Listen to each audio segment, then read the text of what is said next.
마태복음 21장 1절로 3절 이제 봉독하겠습니다. 시작. 그들이 예루살렘에 가까이 가서 감난산 벳박에 이르렀을 때에 예수께서 두 제자를 보내시며 이르시되 너희는 맞은편 마을로 가라. 그리하면 곧 매인 나귀와 나귀 새끼가 함께 있는 것을 보리니 풀어 내게로 끌고 오라. 만일 누가 무슨 말을 하거든 주가 쓰시겠다 하라. 그리하면 즉시 보내리라 하시니. 아멘. 한 주간 은혜 가운데 지내셨습니까?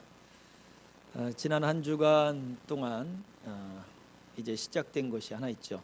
교회 절기 중에는 사순절이라고 하는 기간이 절기가 시작이 되었습니다.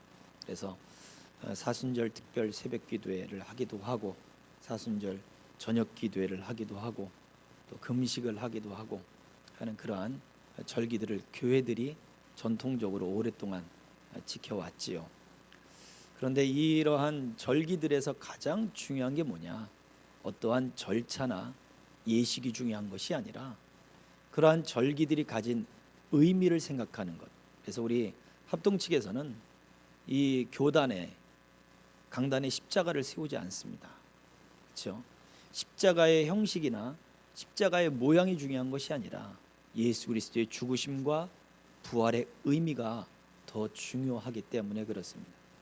그래서 오늘 이 사순절 기간도 시작이 되는데 사순절 기간이 있는 이유는 바로 그리스도를 생각하는 거죠.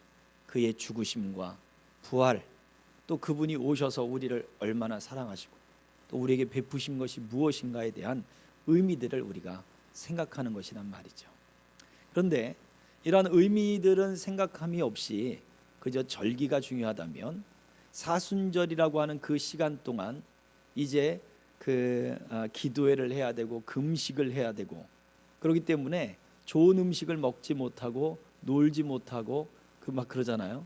그래서 사순절 기간 전에 무엇을 하냐면 카니발이든지 그런 축제들을 가톨릭 국가들에서 많이 행합니다. 남미든지 이런 국가들에서 바로 그런 축제들을 하는 거예요. 왜? 사순절 기간에는 먹지 못하고 금식하기 때문에 그렇죠. 그래서 그 기간 전에 마음껏 놀고 마음껏 축제를 벌이다가 사순절 기간이 딱 들어오면 금식하고 피를 흘리고 하는 그러한 시간들을 보내겠다는 거예요. 이게 말은 좋지요. 그런데 그러한 축제들을 통해서 마약과 그리고 혼의 임신들과 이러한 일들이 얼마나 많이 벌어지는지 몰라요. 그러니 정말 예수님의 죽으심과 부활에 대한 의미는 전혀 없고 왜 주님이 우리에게 오셨는가? 하나님이 하시고자 하는 일은 무엇인가에 대한 의미들은 없고 그렇죠. 그냥 절기를 지키는 것에 의미를 둔다면 이것은 아무런 뜻도 없는 오히려 하나님 앞에 더 스스로 유대인들이 안식일의 절기들을 만들고 월삭의 절기들을 만들고 제물의 어떤 절기들을 이런 것들을 지키겠다고 그 곁에 더 심한 절기들을 만들어서 사람들을 더 억압하고 판단하고 정죄하고 했던 그때의 일과 다를 것이 없다라는 것입니다. 오늘 우리가 함께 나눌 말씀의 제목은 주가 쓰시겠다, 주가 쓰십니다 이거예요. 오늘 본문 말씀에서도 예수님은 주가 쓰시겠다 하라. 그러면 사람들이 별말 없이 묶여있는 나귀의 새끼를 풀고 오는 것을 아무 말 하지 않을 것이다. 언제 있던 일입니까? 바로 종려주일이라고 이야기하는 부활절 그 전주일에 있던 사건이죠. 사순절 기간은 결국 부활절을 바라보게 되어 있습니다. 그 부활절을 통해 우리에게 알려주고자 하는 것이 무엇인가? 오늘 이 말씀을 통해 우리가 함께 나누기를 소망하는 것입니다. 자, 우리가 하나님의 자녀와 그리고 하나님의 자녀가 아닌 그냥 일반 어떤 교회 밖의 사람들, 무신론자들, 하나님을 떠난 사람들, 그 사람들의 특징을 어떻게 구별하느냐? 구별하는 것이 거룩이라고 하는 거잖아요. 성경이 이야기하고 있는 이 거룩의 모습. 그렇다면 하나님의 자녀들은 어떠한 특징을 가지고 있는가를 요한복음 1장 12절과 13절에서는 이렇게 이야기를 하고 있다 하는 거죠. 같이 읽어봅니다. 시작. 영접하는 자 곧 그 이름을 믿는 자들에게는 하나님의 자녀가 되는 권세를 주셨으니 이는 혈통으로나 육정으로나 사람의 뜻으로 나지 아니하고 오직 하나님께로부터 난 자들이니라. 아멘. 그렇습니다. 혈통으로나 육정으로나 사람의 뜻으로 나지 않고 하나님께로부터 난 자들이 바로 영접하게 되고 그들이 믿는 자가 되고 그들이 하나님의 자녀가 된다 그랬어요. 이것이 바로 하나님을 믿는 하나님의 자녀들의 모습이에요. 혈통, 육정, 사람의 정욕, 그리고 사람의 뜻으로 되어진 것이 아니다. 그렇다면 반대겠죠. 하나님의 자녀가 아닌 사람들은 여전히 혈통 중심, 그리고 정욕, 그리고 사람의 뜻, 여기에 매여 있는 사람들을 이야기하는 것입니다. 우리가 혈통이라고 이야기하면 가족을 통해서 이어지는 그러한 것들을 이야기하죠. 가족력, 질병에서도 가족력들이 있고, 심지어 성품, 그 부모님들이 가지고 있는 성품과 기질을 따라 자녀들이 또한 성품과 기질을 가지고 태어납니다. 그리고 그렇게 양육을 받으면서 그 부모의 성품과 기질을 따라 배우게 되어 있어요. 그래서 우리가 결혼이라고 하는 것을 볼 때도 상대방을 서로 좋으면 되지, 이게 요즘의 생각이잖아요. 이게 옛날에는 그러지 않았어요. 옛날에는 가족을 다 봤어요. 부모님이 무슨 일을 하시냐, 부모님이 어떤 분이시냐, 그 친척들은 어떤 친척들이 있느냐, 다 봤어요. 근데 그럴 수밖에 없는 것이 과거에는 가족들이 함께 모여 살았단 말이에요. 대가족. 그래서 할아버지부터 시작을 해서 그 손주 손녀들까지 가족들이 한 집에 모여 살든지 아니면 한 마을에 모여 살든지 그 일가 친척들이 한 부락을 형성하면서 살았어요. 저 어릴 때만 해도 친척들에게 이제 명절이 되면 인사를 하러 가잖아요. 그러면 동네 한 바퀴를 다 돌았어요. 추석 때, 구정 때 한복 입고 동네를 다 도는 거예요. 심지어 옆 동네까지 가죠. 친척들이, 일가 친족들이 다 부락을 형성하고 살고 있었다는 얘기예요. 그런데 오늘날은 어떻습니까? 오늘날은 핵가족 시대, 1인 가족 시대가 되었죠. 가족의 형태가 바뀌니까 삶의 형태가 바뀌는 거예요. 그래서 당사자만 좋으면 되지 않느냐라고 그렇게 바뀌어지기도 하는 것입니다. 무엇을 얘기하려고 합니까? 가족과 관계된 그러한 타고난 기질과 성품, 어떤 육체의 신체적인 어떠한 가족력뿐만 아니라 이러한 기질과 성품과 마음의 상태, 정신적인 상태까지도 혈통에 매여 있다. 실제로 그래요. 그래서 마음이 힘이 없는 사람들, 또 그 정신적으로 불안정한 사람들, 가족에 의해서 기인하는 경우들도 많이 있더라는 거예요. 심지어 영적인 질병까지도 가족이 어떠한 신앙, 영적인 상태를 가지고 있느냐에 따라서 그것이 대물림되기도 한다는 거예요. 자, 육체의 정욕도 마찬가지죠. 사람이, 이것은 육체의 소욕이에요. 육체의 바람이에요. 이것 또한 성장해 가면서 자기가 바라고 자기가 소유하고 싶고 자기가 쟁취하고 싶은 것들을 바라보게 되어 있어요. 어떤 이들은 나는 갖고 싶지 않아요 라고 말을 하는 사람도 있을 거예요. 나는 이래도 좋고 저래도 좋고 나는 주어진 것만 잘 가지고 있으면 돼요. 그것은 그 사람의 소욕에, 그 사람이 가지고자 하는 욕심의 한계죠. 그릇이죠. 그 사람은 그것만큼 갖는 거예요.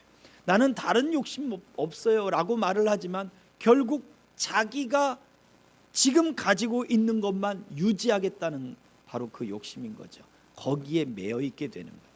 성장이 없고 발전이 없겠지요. 그래서 이 욕심이 강한 사람은 유혹에 자주 흔들리게 되고, 그리고 그 유혹에 쉽게 넘어지게 됩니다.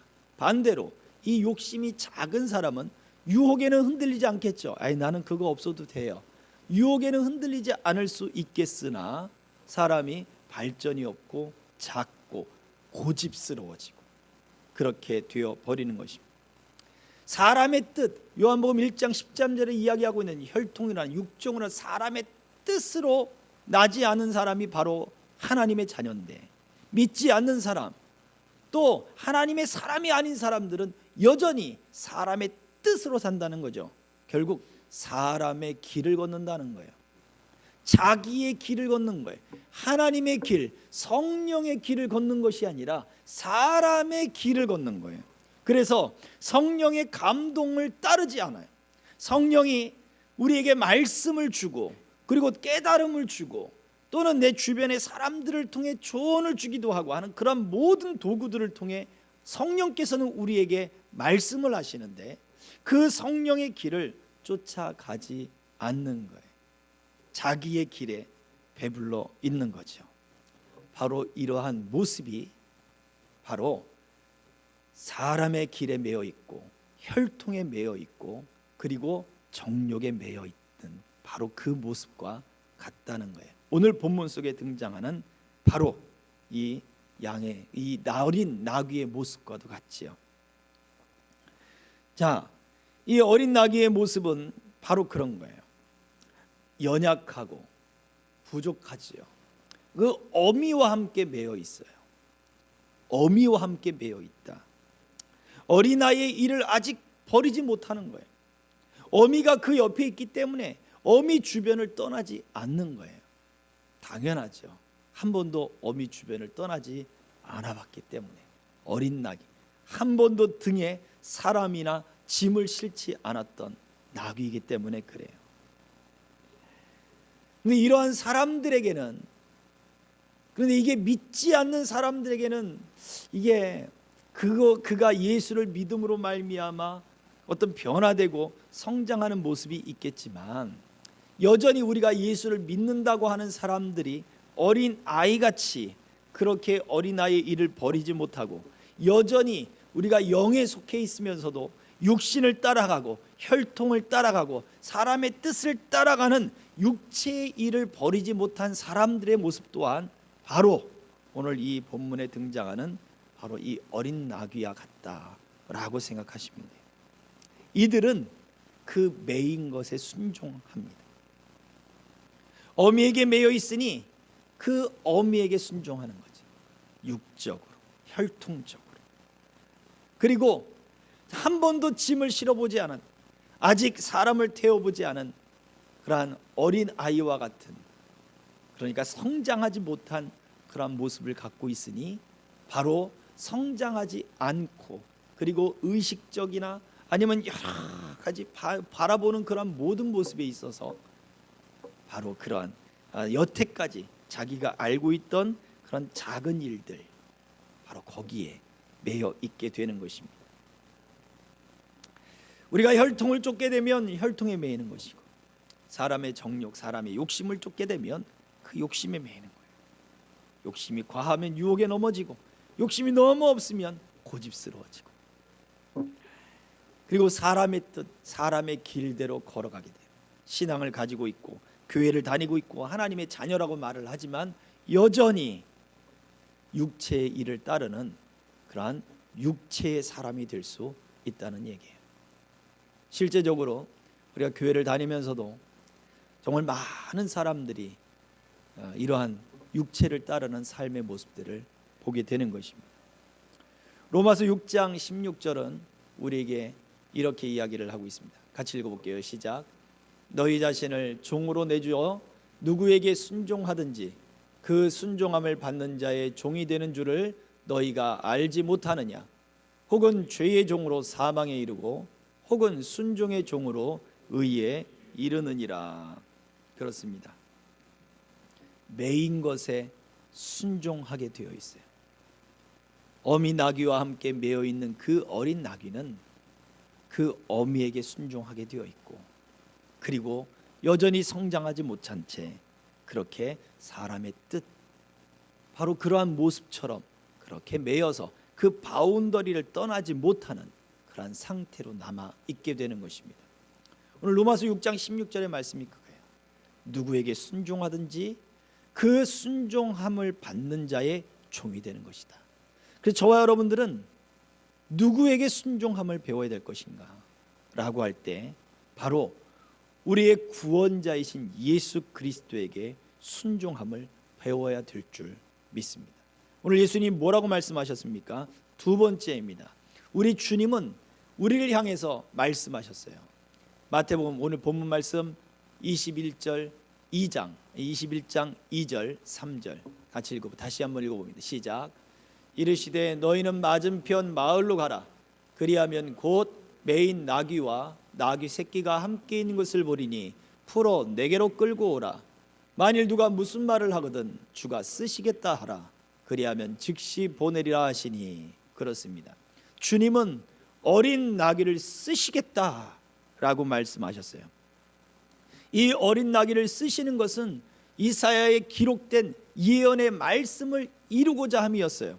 메시아는 겸손하여서 어린 나귀를 타고 오실 것이다 라고 하는 예언의 말씀, 하나님의 말씀을 성취하고 응답하시겠다는 거예요.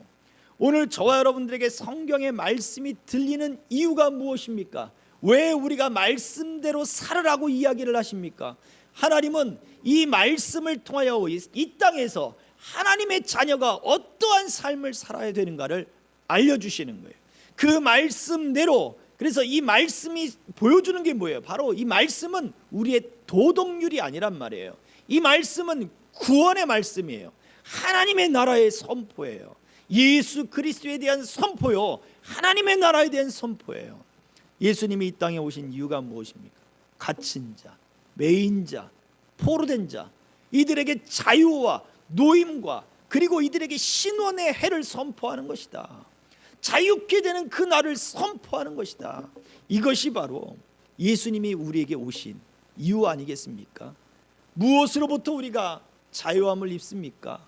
죄로부터 자유함을 입는 것이요, 우리가 종되었던, 우리가 매여져 있던 육정이나 아니면 혈통이나 아니면 사람의 길, 사람의 뜻으로부터 매여 있던 곳에서부터 우리를 자유케 하시리라. 하나님의 말씀이 우리를 자유케 할 것이며, 너희는 이 땅에서의 삶이 끝이 아니라 하나님의 나라가 바로 너희들에게 예비되어 있다, 이것을 선포하기 때문에. 여러 번 말씀드렸습니다. 하이델베르그 요리문답 첫 번째가 무엇입니까? 우리의 위로가 무엇입니까? 우리의 위로는 이 땅에서의 삶을 완전히 벗어나고 우리가 생각하는 모든 경계를 벗어나는 저 하늘로부터, 저 영의 세계로부터, 그리고 그 시간을 뛰어넘어서까지 예수 그리스도의 사랑과 그 구원이 우리의 위로입니다 라고 고백을 하게 되는 것입니다. 주가 쓰실 때 매임으로부터 우리는 벗어나게 되는 것입니다. 예수님이 그걸 말씀하셨어요. 첫 번째 얘기했죠. 풀어 끌고 오너라. 내게로 풀어서 끌고 오너라 라고 말씀하셨습니다. 로마서 8장 1절 2절입니다. 같이 읽어볼게요. 시작. 그러므로 이제 그리스도 예수 안에 있는 자에게는 결코 정죄함이 없나니, 이는 그리스도 예수 안에 있는 생명의 성령의 법이 죄와 사망의 법에서 너를 해방하였음이니라. 아멘. 그렇습니다. 예수 안에 있는 사람에게는 정죄함이 없는 거예요. 이 정죄함이라고 하는 것은 사탄이 우리 생각 속에 계속 생각을 넣어줘. 너는 할 수 없어, 너는 죄인이야, 너는 이래서 안 돼, 계속 생각을 넣어줘. 우리 마음을 계속 흔들어 놔요. 우리 마음을 불안하게 하고 초조하게 하고 하나님의 사랑을 못 받을 것 같게 하고 하나님으로부터 나는 떨어지게 할 것 같고, 어떠한 일을 만나면 두렵고 떨리게 만들고 무섭게 만들고 외롭게 만들고 슬프게 만들고, 우리가 가지고 있는 모든 오감, 육감까지도 다 이용하여 사단은 우리에게 그러한 죄의식을 심어넣어 줍니다. 이것이 정죄함이에요. 그러다 보니까 사람의 정에 매이고 또 가족의 일들에 매이고 그리고 자기의 욕심, 자기의 뜻에 매이는 그러한 삶을 살 수밖에 없는 거예요. 예수님은 풀어서 내게로 끌고 와라 라고 말씀해요. 어미 낙입니까? 아니죠. 어린 나귀를 풀어서 끌고 와라 라고 말씀하셨어요. 그러한 매임으로부터 우리를 사용하시겠다는 거예요. 사람들의 정죄로부터 매여있던 우리 주님이 쓰시겠다는 거예요. 풀어서 쓰시겠다는 거예요. 사람들의 시선과 눈초리로 매여있던 사람들을 풀어서 끌고 가겠다는 거예요. 경제적인 어려움과 낙후된 삶의 출발점이 다른 그러한 사람에 놓여 있으면 그 사람을 풀어서 끌어 쓰겠다는 거예요. 실망하지 마세요. 믿음의 간증을 하는 사람들, 하나님이 그 지혜를 구하고 하나님 앞에 도움을 구하고 그렇게 하나님이 지혜를 달라고 내 인생을 붙잡아 달라고 그렇게 기도하며 하나님이 응답해 주셨다라고 간증하는 사람들의 간증을 들어보십시오. 정말 많은 사람들이 인생의 방향을 잡지 못하고 목표를 잡지 못하고 그러다 보니까 어떤 공부할 의도 힘조차 나지 않는 거죠. 왜 해야 되는지 알지 못하는 거예요. 그런 사람들에게 목표가 딱 생겨버리니까 저 바닥을 기던 사람들이 노력을 하게 되고 성적을 올리게 되고, 성적이 올라서 중요한 게 아니라 사람의 태도가 바뀌어지는 거잖아요. 그럼으로써 하나님이 일하시는 그 일들을 간증하잖아요. 자기가 잘나서가 아니라 하나님이 그런 비전을 주고 소망을 주니까 바뀌어지더라는 것입니다. 그 사람에게만 하나님이 살아계십니까? 아니잖아요. 우리에게도 하나님이 살아계시잖아요. 예수님 말씀하셨습니다. 하나님은 죽은 자의 하나님이라 아니라 산 자의 하나님이란 말씀을 듣지 못했느냐? 왜 아브라함의 하나님, 이삭의 하나님, 야곱의 하나님이라고 말하느냐? 하나님은 아브라함이 죽어도 그 약속이 아브라함 때의 약속이 이삭의 때까지 살아있고, 이삭이 죽어도 그 아브라함과 이삭과 맺었던 그 약속이 그 다음 야곱에게 이어지고, 야곱이 죽어도 여전히 살아계신 하나님의 약속이 우리와 맺어지고 지금까지 그 약속이 이루어지고 있고, 하나님은 지금까지 살아계신다, 이것을 말씀해 주고 있잖아요. 우리에게도 마찬가지입니다. 풀어 내게로 끌고 와라.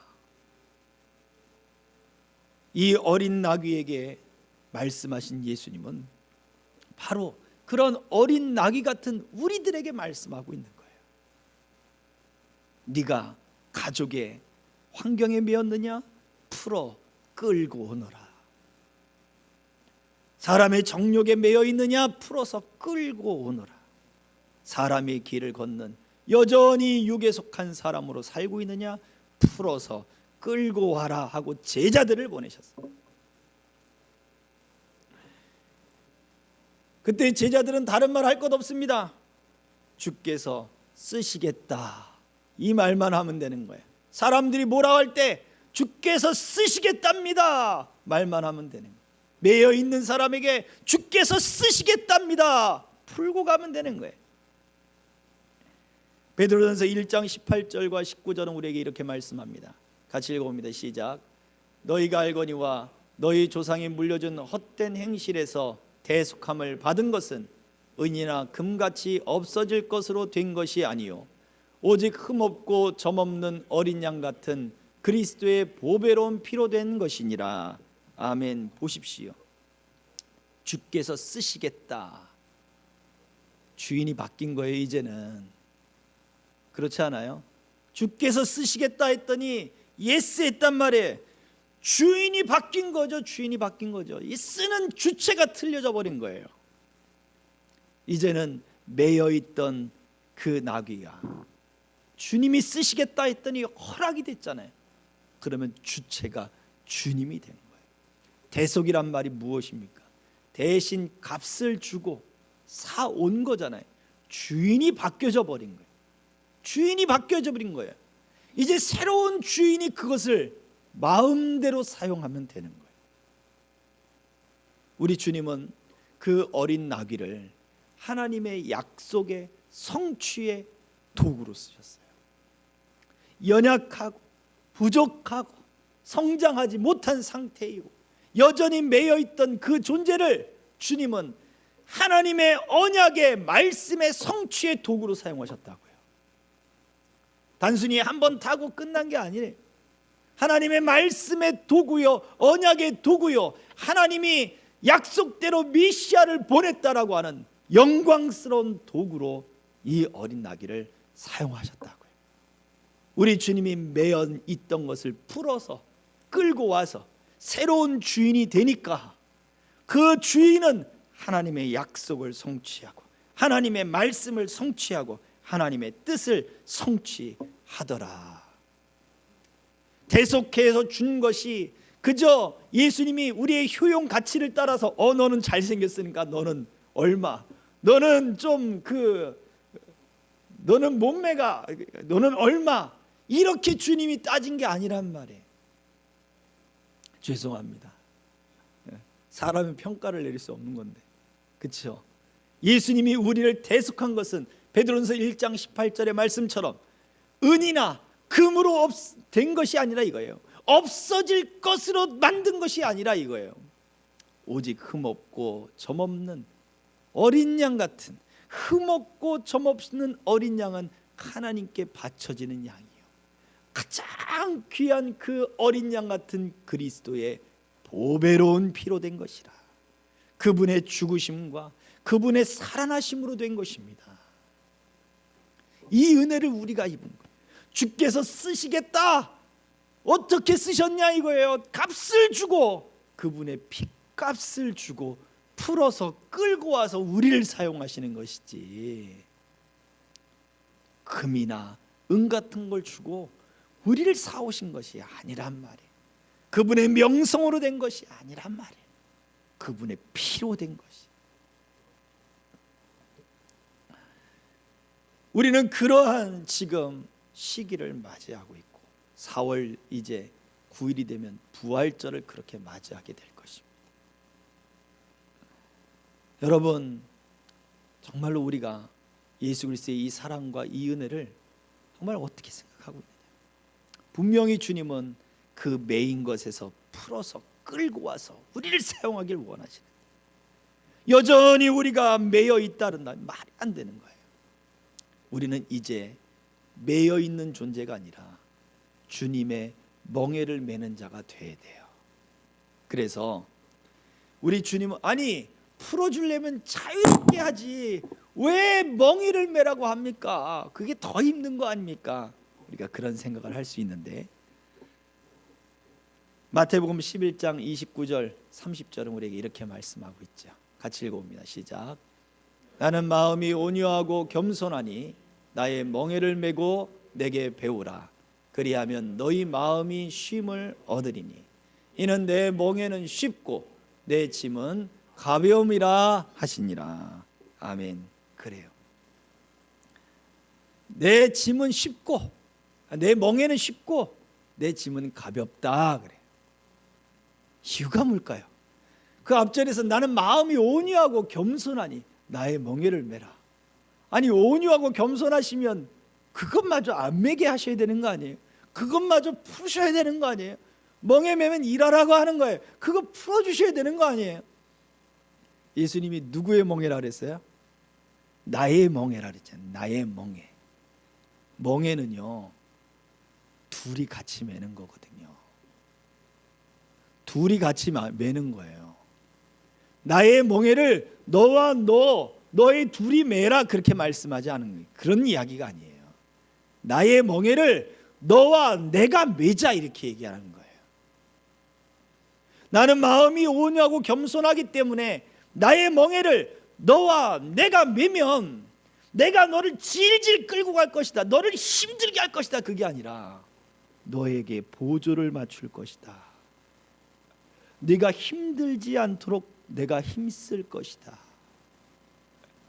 내가 더 너 아직 여리고 너 아직 성장하지 않았고 너 아직 이런 거 매보지 않았으니 그 멍에를 나랑 매면 내가 다 힘을 주고 내가 너를 인도해 줄게. 내가 너가 힘들지 않도록 해줄게. 이 이야기예요. 왜 주님의 멍에가 쉽고 무겁고 가볍냐? 주님이 나와 함께 메어 주시기 때문에 그렇습니다. 그런 주님이 말씀하셨어요. 저 메어 있는 것에서 풀어서 나에게로 데리고 와라. 그리고 뭐라 그랬어요? 누가 뭐라면 주가 쓰시겠다 해라. 주가 쓰시겠다 하라. 저와 여러분들이 어디에 매여 있습니까? 혈육에 매여 있으면 계속 거기 매여 있는 거예요. 어떤 이들은 가족의 출발점이 달라요. 어제 우리 아들한테도 그런 얘기를 했는데, 경제적인 여건이 다르다 보니 교육의 출발점이 달라요. 그래서 제가 기독교 교육을 기독교 교육이 교육 석사 과정을 공부할 때 공교육에 대한 교육을 배운 적이 있어요. 그때 이야기하는 것이 무엇이냐면, 독일 시스템을 이제 배울 때 이야기가 나왔는데, 공교육이 갖는 기본적인 모습은 어떠한 교육, 아이들에게 어떤 과목들을 가르치는 것이 중요한 것이 아니라, 공교육이 사교육보다 못하다 이런 이야기들이 있지만, 공교육이 유지되어야 할 이유는 교육 환경의 출발점이 다른 아이들에게, 출발점이 늦거나 교육 환경이 좋지 못한 사람들을 끌어올려서 출발점이 같아지도록 만들어주는 것이 공교육이 해야 될 가장 기본적인 사명과도 같은 것이다 라는 것을 배웠어요. 그게 제도적인 학교가 있어야 할 이유예요. 교권이 하락되었다 뭐 이런 이야기 많이 듣지만, 그럼에도 학교가 있어야 될 이유가 바로 여기에 있는 거예요. 경제적 형편이 좋은 사람들에겐 사교육이 문제가 안 되겠지요. 그 아이들에게 경제적으로 그냥 때려 부으면서 출발점을 높여줄 수가 있어요. 근데 그렇지 못한 환경에서 자란 학생들은 어떻게 할 수 있겠냐고. 공교육이 열어주는 거예요. 정부가 열어주는 거예요. 제도가 열어주는 거예요. 그래서 그게 필요한 것입니다. 그런데 여전히 그러한 환경이 우리가 영적으로, 또 우리의 심령이, 우리가 세상 가운데 매여 있는 사람이, 우리 주님이 우리를 그런 환경 가운데 열어주지 않으면, 우리가 죄 가운데 매여 있고, 우리가 정신적으로 매여 있고, 우리가 환경적에 매여 있는 그러한 상태에 비참함과 그런 자기 낙심과 자기 착각과, 그리고 거기에 어떤 자기 연민 가운데 빠져 있는 사람에게 빛이 하늘로부터 내려오지 않으면, 에너지가 하늘로부터 선포되지 않으면, 말씀이 그 사람의 심령 밖에서부터 이렇게 선포되지 않으면, 그 안에서는 여전히 매여 있는 생각, 매여 있는 이야기, 매여 있는 그 한계밖에 가질 수가 없는 거예요. 그래서 말씀은 밖에서 선포되는 것이고, 사람들의 비전도 밖에서부터 주어지는 것이고, 사람의 안에서 일어나는 것이 아니라는 거예요. 주님은 말씀하셨어요. 매여 있어? 괜찮아. 내가 쓸 거야. 풀어가지고 와. 죄에 매여 있어? 괜찮아. 풀어서 데리고 와. 사람들이 뭐라고 해? 주가 쓰시겠다 말을 해. 얼마나 간단 명료합니까? 주님은 여전히 저와 여러분들에게 말씀합니다. 내가 너를 사용하리라. 주가 쓰시겠다 하라. 여러분들 스스로도 무엇에 매였는지를 잘 생각해 보십시오. 우리는 주님의 멍에를 매야 될 사람들입니다. 세상에 매여 있지 말고, 죄에 매여 있지 말고, 가정의 환경에 매여 있지 말고, 사람의 길에 매여 있지 말고, 자기의 감정에 매여 있지 말고, 주님과 함께 멍에를 나는 매어야 될 사람이다 선포하고, 주님이 나를 사용하신다 선포하십시오. 지금 환경이 중요하지 않습니다. 예수님은 우리에게 신원의 해를 선포했어요. 노임과 자유를 선포했어요. 주여, 그 은혜를 내가 믿나이다. 주님이 나를 자유케 하실 줄 믿나이다. 주님이 나를 사용할 줄 믿나이다. 모든 사단의 정죄함은 나에게서 떠나갈지어다 선포하시기 바랍니다. 그래서 더 믿음의 삶, 은혜의 삶, 우리 주님이 사용하시는 복된 삶의 발걸음이 되어지기를 주의 이름으로 축복합니다. 기도하겠습니다.